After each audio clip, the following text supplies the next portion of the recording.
expensive broken heart. Reading my confess of reality. Every choice that I make, I want you there with me.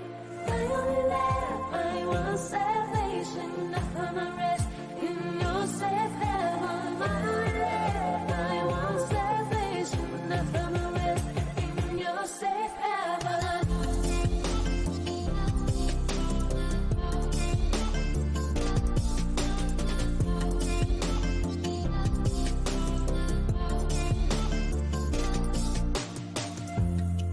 So sorry that I was on my own.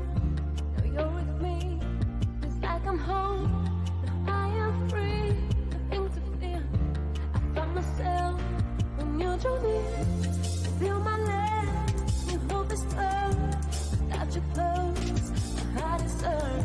We're Bonnie and Clyde together at best. Come take my hand, forget the past. Reading the confess of reality. Every choice that I make, I want you there with me. My only life, I want salvation. I find my rest in your safe heaven. My only life, I want salvation. I find my rest in your safe heaven.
Make up your own rules as you go. Stay only true to what you know and who you are.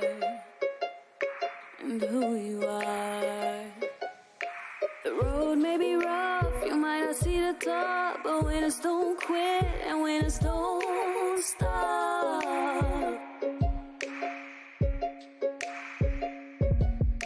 The leap may look large, you might think that you'll fall, but winners aren't born, winners work hard.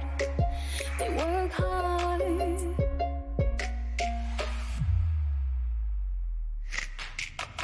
You can't win if you don't play. The game might be dirty, but it's okay. You can't win if you don't play. You can't win if you don't play. The game might be dirty, but it's okay. You can't win if you don't play. So you better play the game.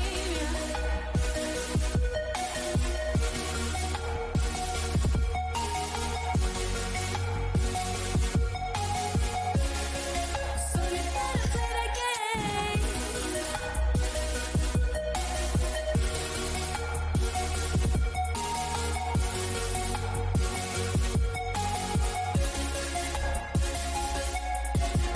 You can't win if you don't play. Play the game, but it's okay. You can't win if you don't play. Play the game, but it's okay. You can't win if you don't play. The game might be dirty, but it's okay. You can't win if you don't play.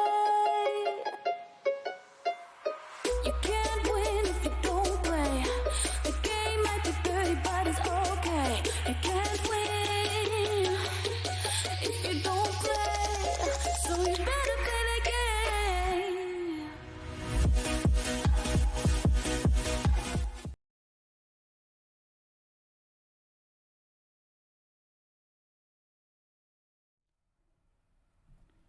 Ta-da! I am here. All right. Shh. Hey guys, how y'all doing? Back for Bible reading. Sorry, I wasn't able to come on at 1 because there were other things happening, but I am here now, and we're gonna read more of Leviticus today. Hopefully my mic is actually working right now, because I don't know. Hello? Okay, it looks like it's working.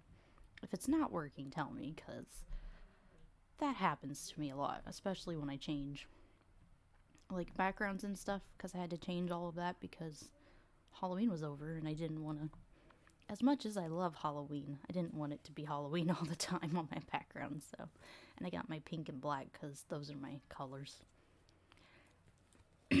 So we're gonna read Leviticus 15 and 16 today. More talking about rules and regulations and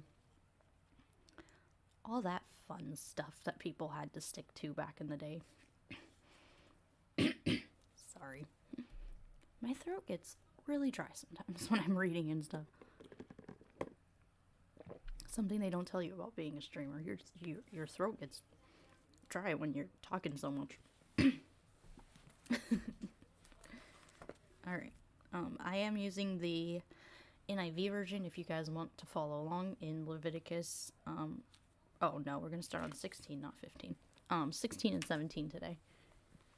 The Day of Atonement. The Lord spoke to Moses after the death of the 2 sons of Aaron, who died when they approached the Lord. The Lord said to Moses, "Tell your brother Aaron that he is not to come whenever he chooses into the most holy place, behind the curtain in front of the atonement cover on the ark, or else he will die. For I will appear in the cloud over the atonement cover. This is how Aaron is to enter the most holy place. He must first bring a young bull for a sin offering and a ram for a burnt offering. He is to put on the sacred linen tunic with the linen undergarments next to his body. He has to tie in the linen sash around him and put on the linen turban. These are sacred garments. So he must bathe himself with water before he puts them on. From the Israelite community, he is to take 2 male goats for a sin offering and a ram for a burnt offering. Aaron is to offer the bull for his own sin offering, to make atonement for himself and his household. Then he is to take 2 goats and present them before the Lord at the entrance of the tent of meeting. He is to cast lots for the 2 goats. A lot for the Lord and the other for the scapegoat. That's where we get, this is where we get into, like, the scapegoat idea of, putting that sin and that,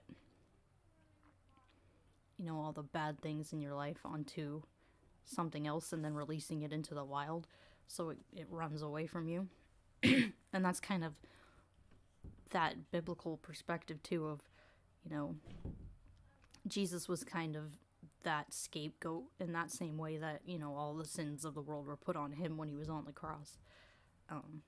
So that kind of goes into that whole idea of, you can get rid of the bad stuff if you just put it on an animal. And in this case, it's a goat, and then just chase the animal away. Aaron shall bring the goat, whose lot falls on the Lord, and sacrifice it for a sin offering. But the goat chosen by lot as the scapegoat shall be presented alive before the Lord, to be used for making atonement by sending it into the wilderness as a scapegoat. We just kind of talked about that. Aaron shall bring the bull for his own sin offering to make atonement for himself and his household. He is to slaughter the bull for his own sin offering. He is to take a censer full of burning coals from the altar before the Lord and 2 handfuls of finely ground fragrant incense and take them behind the curtain. He's to put incense on the fire before the Lord, and the smoke of the incense will conceal the atonement cover above the tablets of the covenant law, so that he will not die. He is to take some of the bull's blood, and with his finger sprinkle it on the front of the atonement cover. Then he shall sprinkle some of it with his finger 7 times before the atonement cover. He shall then slaughter the goat for the sin offering for the people, and take its blood behind the curtain, and do with it as he did with the bull's blood. He shall sprinkle it on the atonement cover and in front of it. In this way he will make atonement for the most holy place, because of the uncleanliness and rebellion of the Israelites, whatever their sins have been. He is to do the same for the tent of meeting, which is among them in the midst of their uncleanliness. Hello, 31641285526. Hope you're enjoying Bible reading time. In this way he will make atonement for the most holy place, because of the uncleanliness and rebellion of the Israelites, for whatever their sins have been. He's to do the same for the tent of meeting. Mustafa. Okay. Hi, I don't know if I can say that right. Mustafa? Thanks for joining us. Okay, where am I? Which is among them in the midst of their uncleanliness. No one is to be in the tent of meeting from the time Aaron goes in to make atonement for the most holy place. Oh, on Twitter. Nice. Yeah, I like Twitter. I have a lot of friends from Twitter. A lot of theists and non-theists. Until he comes out, having made atonement for himself, his household, and the whole community of Israel. Then he shall come out to the altar that is before the Lord, and make atonement for it. He shall take some of the bull's blood and some of the goat's blood, and put them on the horns of the altar. He is to sprinkle some of the blood on it with the finger 7 times to cleanse it, and consecrate it from the uncleanliness of the Israelites. When Aaron has finished making atonement for the most holy place, the tent of meeting, and the altar, he shall bring forward the live goat, which he is to lay hands on the head of the live goat, and confess over it all the wickedness and rebellion of the Israelites, all of their sins, and put them on the goat's head. He shall send the goat away into the wilderness in the care of someone appointed for the task.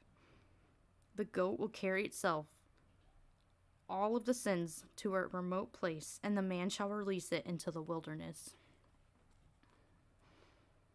Yes, I am atheist. Pakistan, oh my goodness. That's gotta be scary. It's weird living in, like, America because, you know, a lot of people around here are, like, super religious and stuff, but I can't imagine living in a place like that, you know, where, you know, people here, they're not, like, the friendliest toward atheists, but at least I know they're not gonna, like, hurt me. Like, I think about countries like yours, and it's scary, because, like, people, like, they'll hurt other people just because they believe differently, and I think that's really sad. But I'm glad that you can live your truth even in a place that's not, you know, so nice about those things, and hopefully you stay safe. That's the biggest thing, is there's so many people that live on that side of the world that I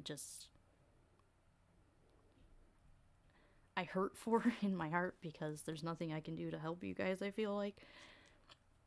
But you shouldn't have to live your life in fear, and I feel like you guys don't get as much freedom as we do to just, you know, live your life. So I hope you do stay safe. That is one thing that I really want to make sure that, you know, no one is hurt or, you know, cast out or something just because they don't believe the same things that you do. You're welcome.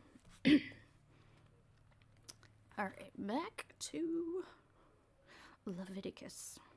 Then Aaron is to go to the tent of meeting and take off the linen garments he put on before he entered the most holy place, and is to leave them there.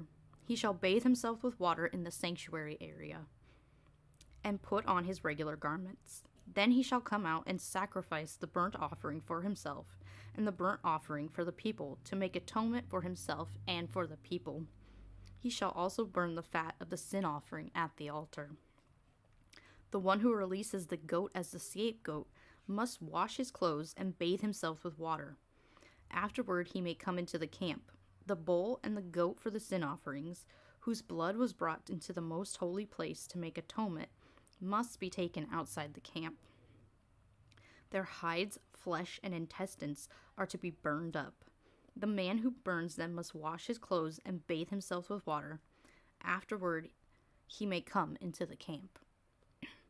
This is to be a lasting ordinance for you. On the 10th day, turn the page. All right. You must deny yourselves and not do any work, whether native born or foreigner residing among you, because on this day atonement will be made for you to cleanse you. Then before the Lord you will be clean from all your sins. It's a day of Sabbath rest, and you must deny yourselves. It is a lasting ordinance. Burn everything, yeah. Yeah, the only way to, get rid of stuff back then was to cast it out or burn it. There was no in-between when it came to dealing with those kind of things, because they didn't know how else to deal with that stuff. They didn't have medical doctors, and they didn't even have, hygiene. We're reading about all this blood and oils and just things being mixed and splattered, and if these things actually happened, I feel like living in that time would have been really gross. Just a lot of not nice things to see. Then before the Lord you will be clean from all your sins. It's a day of Sabbath rest, and you must deny yourselves. It is a lasting ordinance. The priest who is anointed and ordained to succeed his father as high priest is to make atonement. He's to put on the sacred linen garments and make atonement for the most holy place, for the tent of meeting and the altar, and for the priests and all the members of the community. This is to be a lasting ordinance for you. Atonement is to be made once a year for all the sins of the Israelites, and it was done as the Lord commanded Moses. God was oblivious to amenities. Yes, God. I actually did, I don't know if you've looked at my YouTube channel, but I did a animation about Jesus not knowing about hygiene, because he talked about, I can't remember. The high priest or whatever. I know, it was supposed to be ceremonial, but at the same time, they asked the disciples why they hadn't washed their hands before they ate. And, Jesus was saying, oh, that's just a ceremonial thing. That's not something you need to do. But anyone who, knows anything about medicine and, hygiene today would look at that and go, okay, then Jesus knew nothing about germs, because we know that if you don't wash your hands before you eat, there are germs on your hands, and it could make you sick. So, yeah, I love Dark Matter. He's one of the ones that I used to watch a lot, when I was coming out of the church. He's really funny. Yeah, but I did a whole video, an animation on that, and how that's one reason that I don't believe Jesus was who people say he was. There's other reasons. The Bible in general is not a reliable book, but also just looking at little things like that, where we know about germ theory, and we know about hygiene, and we know, the reason people get sick is germs, and when you wash your hands and you bathe yourself regularly, and make sure that you are taking care of yourself, you're less likely to get sick. And that verse just kind of shows that Jesus was a man of his time and absolutely knew nothing about, germs and hygiene and how things are contracted and spread. And so it's always interesting to look at things like that in the Bible, because it can really get your mind thinking. And I know, the excuse for a lot of Christians well, that was just a ceremonial thing. But if it was a ceremonial thing and not just a hygiene thing, like God would have said, oh, well, this is ceremonial, but you should wash your hands because you can get sick. And that's not what Jesus said, so it just makes it more realistic to me that, this is a man-made book and people during the time that wrote this knew nothing about germs and they knew nothing about how they spread and how people got sick. I mean, it's just within the last, few hundred years that we even figured all that out. Because, I mean, back in, I don't know if it was the 1800s or earlier, but, they used to think about the four different things in people. And they would look at different, your blood, and they would look at the colors and stuff, and that's how they thought that you were sick, was through those things. And that's why they did a lot of they put leeches on people and made them bleed out and stuff, because they thought that would help get rid of the sickness or whatever was inside of them, when really that wasn't gonna do anything. Oh no, yeah.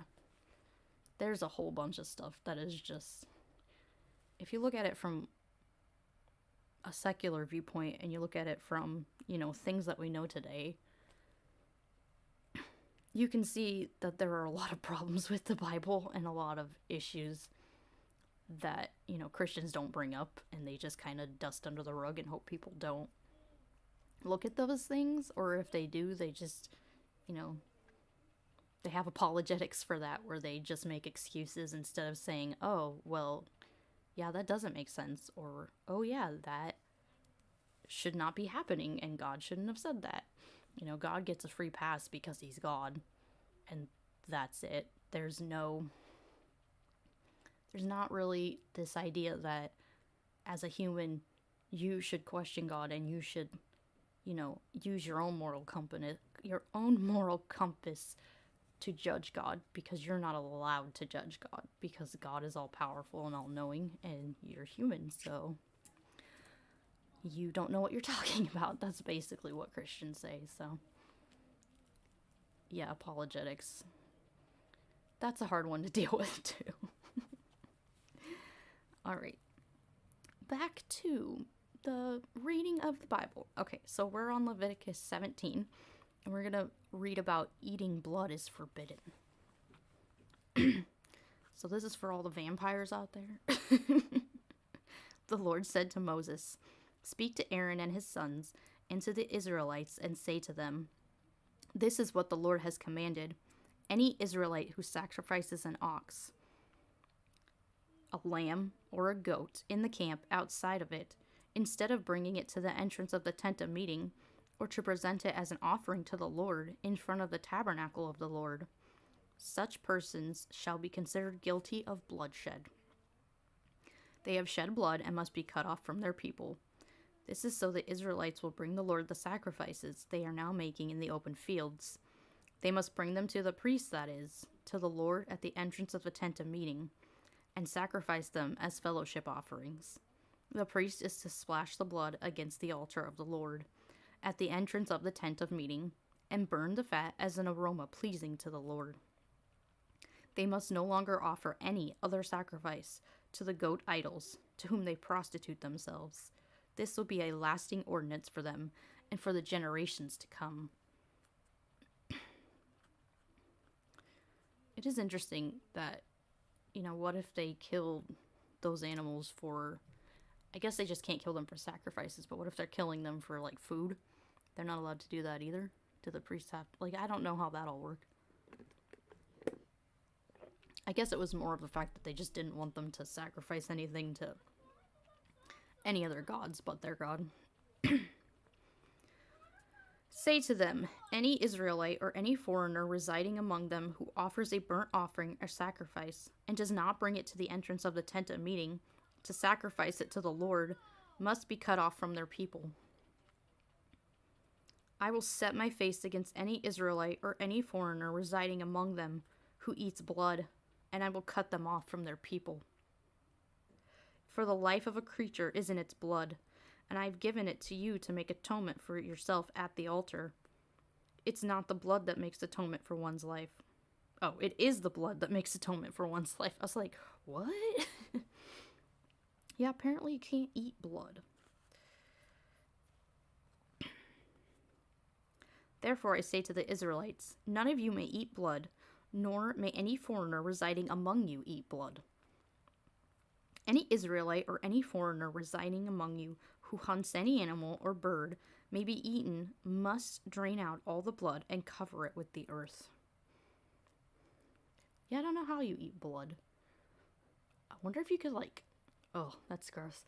Like, cook it and make it into something? Or cook it into something, maybe? I don't know. Just put it in a cake. This is why I have said to the Israelites, you must not eat the blood of any creature, because the life of every creature is its blood, and anyone who eats it must be cut off. Blood pudding. Ew. I'm such an American because I don't like that stuff. Like, I'm sure a lot of people from, like, Europe and stuff would like that a lot more. But, you know, I'm a picky American who likes to eat burgers and pizza, so. Anyone, whether native born or foreigner, who eats anything found dead or torn by wild animals must wash their clothes and bathe with water, and they will be ceremonially I hate that word because I feel like I can't say it right. Okay. Unclean till evening, then they will be clean. But if they do not wash their clothes or bathe themselves, they will be held responsible. So that's our reading for today. Yeah. I just can't even imagine living back then, because I just think of just the nasty stuff they had to deal with, and it kind of grosses me out. Like, Leviticus is grossing me out because there's just a lot of talk about medical stuff and, you know, that kind of stuff that I'm not really interested in as much, but, you know, they gotta figure out how to deal with life, I guess, somehow, because they didn't have that modern stuff like we do. We're lucky that we have technology and medicine, and yeah, it's gross. Burning, killing, and drinking blood, yeah. No, I just think about it and think about, like, all the like, when I did that animation about David and just the constant death and the constant, you know, just battling and killing people because they don't worship the same God as you. It's so vile. And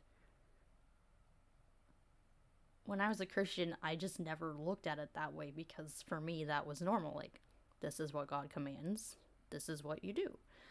But once you step outside of that and you realize, like, these people were literally just murdering people for stuff and hurting people for no reason. There was no reason for, you know, a lot of those people, if these things actually happened, to lose their lives. Or, you know, be put into slavery, or, you know, or women being property and not being able to live the life they want to live. Like, there's just so many backwards ideas in the Bible, and so many things that just, looking at my moral standard today versus the moral standard I had in the church, like, my moral standard is people matter. Like, that's the big thing. It's like, no matter what, you know, you need to love other people, and you need to respect other people, and you need to not, you know, there's no reason to hurt other people. And the Bible is just a book of murder and bloodshed and all the horrible things you can think of, all in one place. And it's all condoned by, you know, a desert god that they followed and they believed was telling them to do these things. I mean, even when you look at like Abraham, like when they talk about how he's such an amazing man because he followed God, and how, following God even to the point where you would murder your own kid. It's amazing to me that so many Christians today will like watch those true crime shows, and they'll be, there's those true crime shows where, the mom or the dad kills their kids because they want to save them from, hell, or they want to save them from Satan, or they want to save them from some kind of evil. And a lot of those people that do those things are raised in religion and are taught that these things are going, oh God, Lori. Yeah. They're taught that, you need to do everything you can to save people. And some people, if they're not mentally sound and they have issues, that's going to affect the way they see those things. And I will sit there and watch true crime shows with Christians, and they're like, oh, how could they do this? Like, don't you know that, that voice in your head, that's not anything good. Like, it's demons, or it's Satan, or it's whatever telling you to kill. And it's like, but your viewpoint, God told Abraham to kill. So isn't that God telling them to kill? I mean, how can you tell the difference? And the fact that a lot of them said, like, oh, God would never ask me to do that. That's what I don't get, because how can you say God is the same today, yesterday, and forever? But then you would also say that God would never ask you to murder your child, when people claim all the time that God tells them to do that. And it even says in your own holy book that he tested people that way.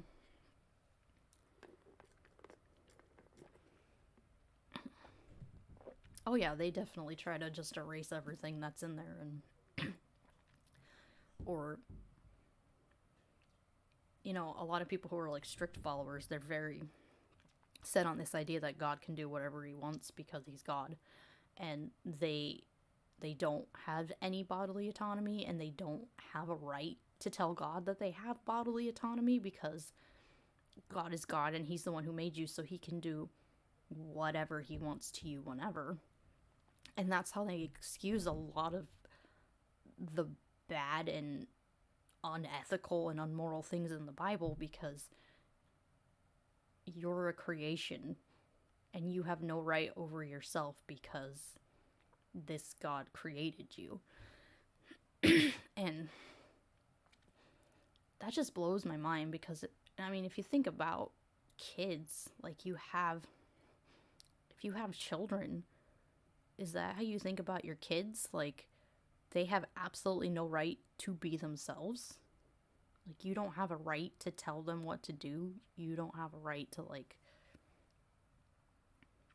or you completely, I guess I'm saying that wrong. Like, you completely control everything they do, and they don't have a right to have their own life and to have their own likes and dislikes. And, they always talk about God being this amazing father that you should look up to, but if I had a father who was controlling everything I did all the time, and I was not able to just be a human being because he basically hates anything that's human, like, that's not a life. That's being locked up and being trapped in a system that you can't get out of.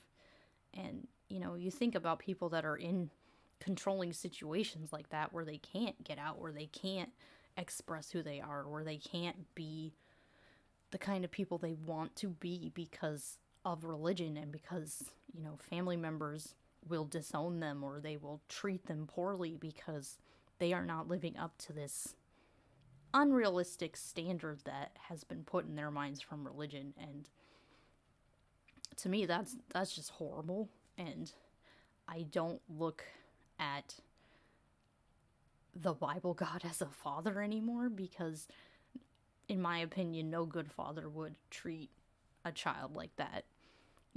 Unconditional love means you love them regardless of what happens.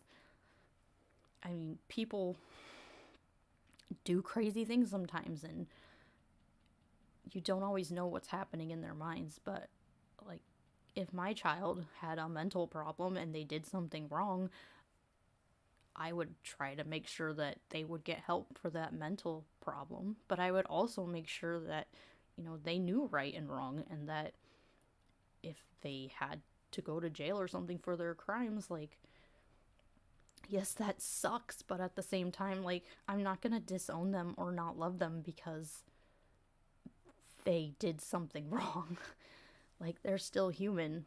They're gonna have mistake. They're gonna make mistakes. They're gonna have flaws. Like, no human is perfect. And the Bible kind of makes this unrealistic standard that you have to be holy and you have to follow God completely and you have to give up any sort of,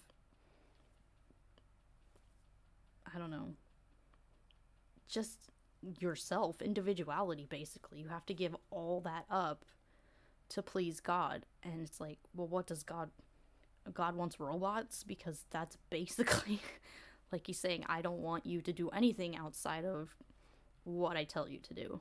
And that's not a life. That's a cage. That's jail. That's a place where you feel, hopeless and lost, and you want to get out, but at the same time you don't want to get out because you don't want to feel the wrath that you are told will come down upon you if you don't do what they say.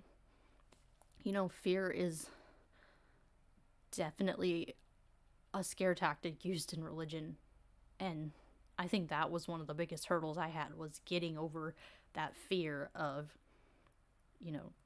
God could punish me, God could send me to hell, God could, destroy my life like he did with Job. Like, he can do all these things to me if I walk away. And I had to make the decision, like, is it worth walking away if I have evidence to back up what I believe, or is it not worth walking away? Because if it is true, then I'm gonna suffer forever. And at the end of the day, it's just, with the evidence that I have seen, it's not worth my life. Like, my life is worth more than following a God who doesn't love me unconditionally and doesn't care about me and doesn't want a relationship with who I actually am, and would just want a relationship with someone that he wants people to be. And that's not unconditional love. That is as dangerous. And, we've seen in the past where people treat their children horribly because of that. Because they don't allow them to be who they are, and they don't allow them to have individuality, and they don't allow them to have their own thoughts and their own feelings and be human. And we see a lot of that today. I think a lot of that today is playing into a lot of people leaving the church because they're tired of it, and they're tired of people being treated so poorly.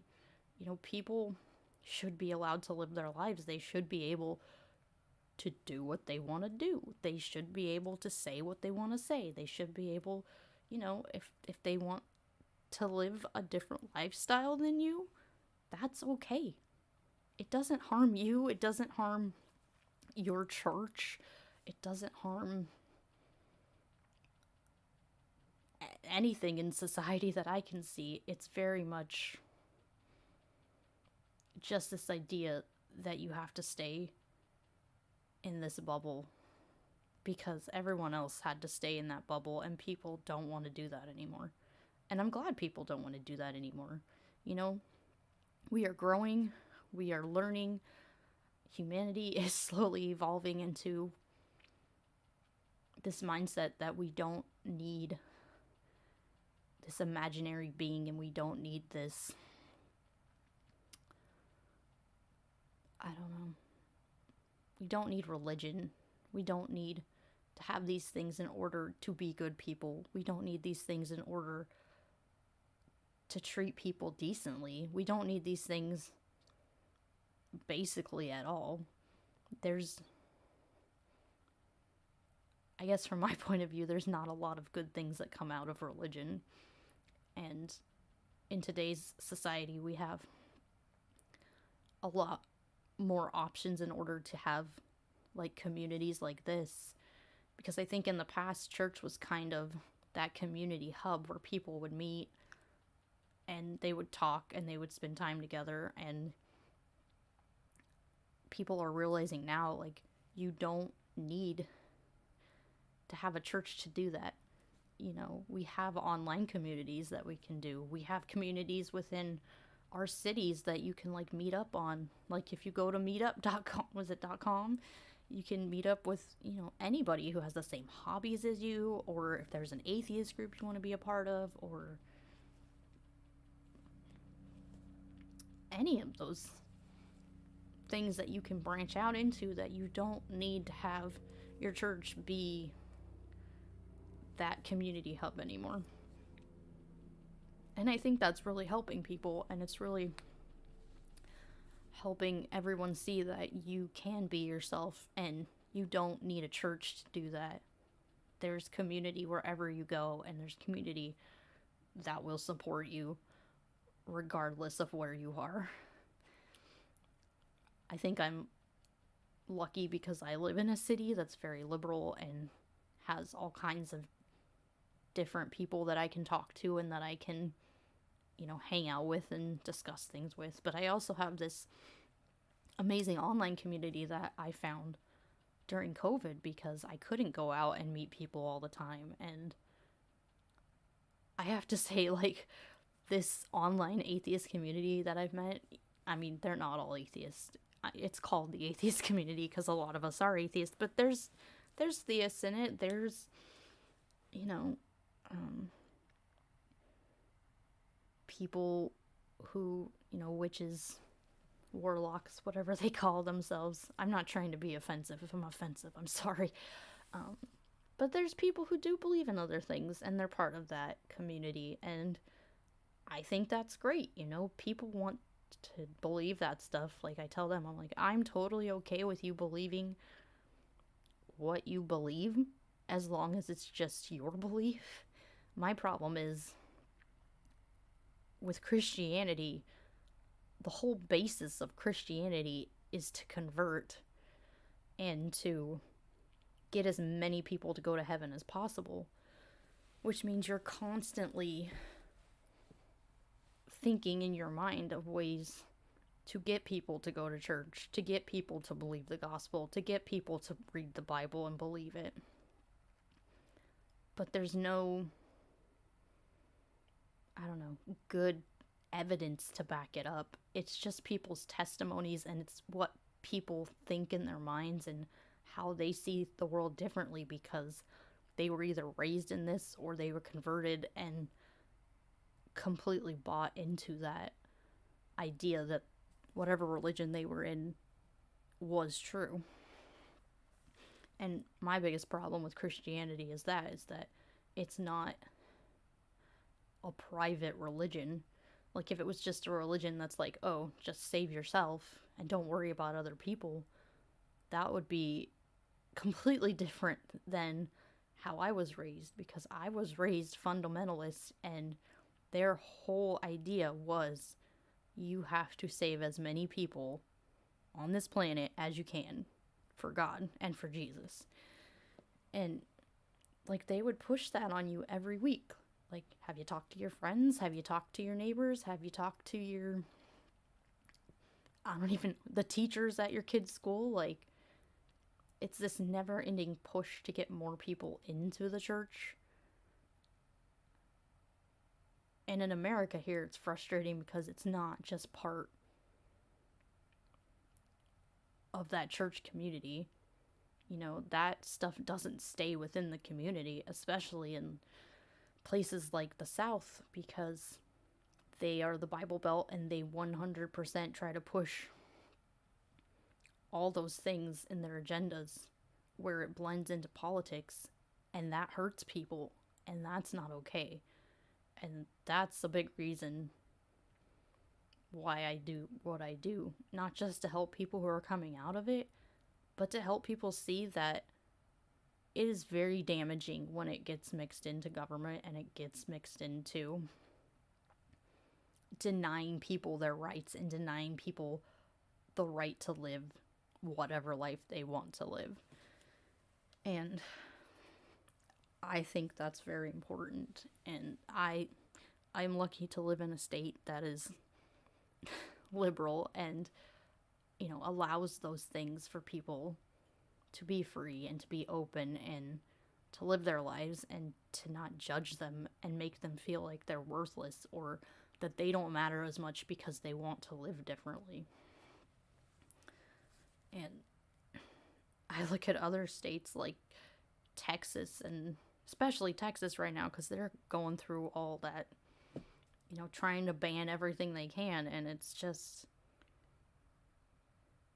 progress might be slow, but progress is eventually going to happen. It's not something that you can put on hold forever. Eventually, things are going to evolve. People are going to start thinking deeper. People are going to start being more accepting, and people are going to start being more kind and loving and realizing that, regardless of what you believe, people are the most important thing, and everyone should have rights, and everyone should be able to live the lives they want. And,